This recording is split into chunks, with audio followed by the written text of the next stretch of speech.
Good, everybody's here. Sorry. So what's the big news? No, it's good.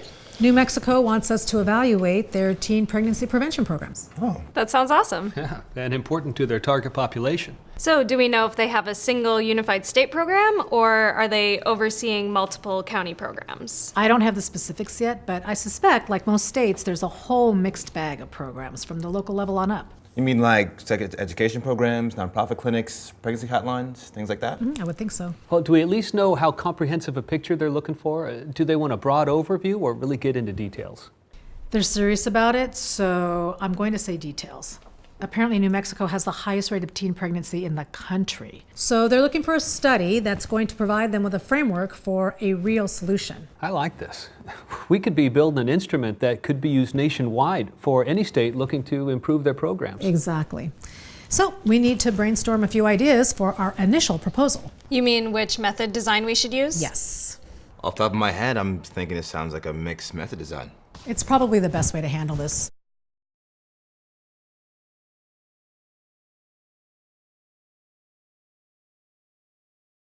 Why not just a thorough, wide-ranging quantitative study? It would help keep costs down. That's a good point. But wouldn't a mixed method approach give a much more holistic view to the problem they're trying to solve?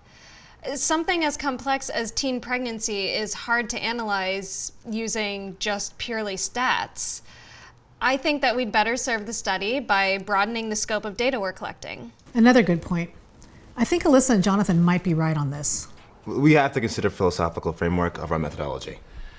I guess I'm old-fashioned. I think what policymakers need are hard, cold facts. But what are facts?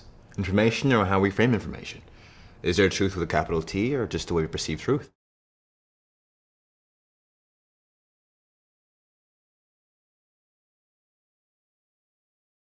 It's exactly why we should take on the mixed methods approach on this. Teen pregnancy is a hugely complex problem with tons of factors at work. Numbers alone can't tell the story. Agreed.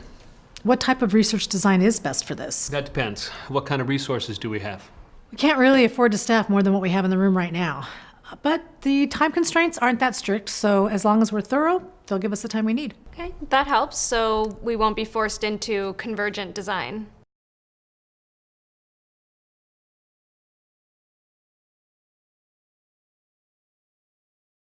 No, we can go sequential, I think, as long as there's not too much time between phases. How much data do we already have? Like most states, I'm sure they have tons. But how accurate is it? How old is it? And based on what types of samples? Well, we could start by aggregating all that and see where the holes are. We don't want to end up gathering more data just to triangulate other data. Alyssa just said we needed to be holistic. The more data we have, the more completely we can state the problem. Oh, they know what the problem is. We got to figure out the root of the cause. And they're bringing us on to do that, not to tell them what they already know. Maybe there's a middle ground. Let's say they've been collecting quantitative data, but they need a deeper understanding of it. How about an explanatory design?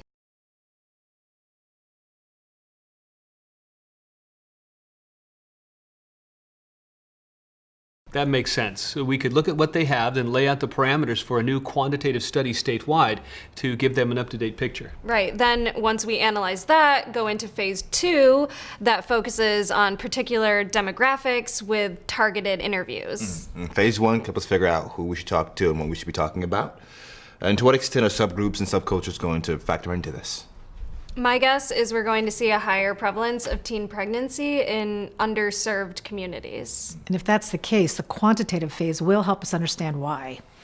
It's clear whatever programs they have in place aren't addressing the needs of the people that they're meant to serve. If marginalized communities aren't being served, then there must be some fundamental disconnect. But if we're trying to solve a statewide problem, we can't just focus on subgroups. But is it a statewide problem? If you drill deeper, would you see it's relatively isolated to a very specific community under very specific stresses? Or is there an X factor that applies to a broader demographic? So there might be variables at play that no one has identified yet? We gotta consider it. Exploratory design, then?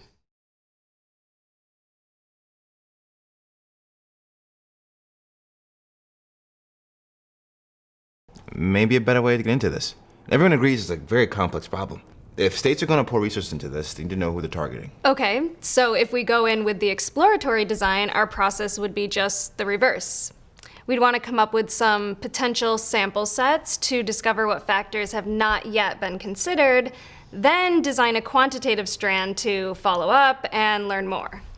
We might be able to identify groups whose viewpoints have been overlooked. Or a subset of risk factors that apply more broadly. Or, in fact, find that the problem remains tied to certain SES groups. But if so, there might be a much better way to positively impact those groups. I like where we're headed on this. So let's start with determining what kind of programs they have from the local level on up. Then aggregate the current data so that we have an accurate picture of what they already know. Or think they know. Exactly. Once we have, we can evaluate and settle on what model is best suited to giving them something that will help them. Sounds good. I'm excited. Good work, Great. guys. Good. Thanks. See you tomorrow.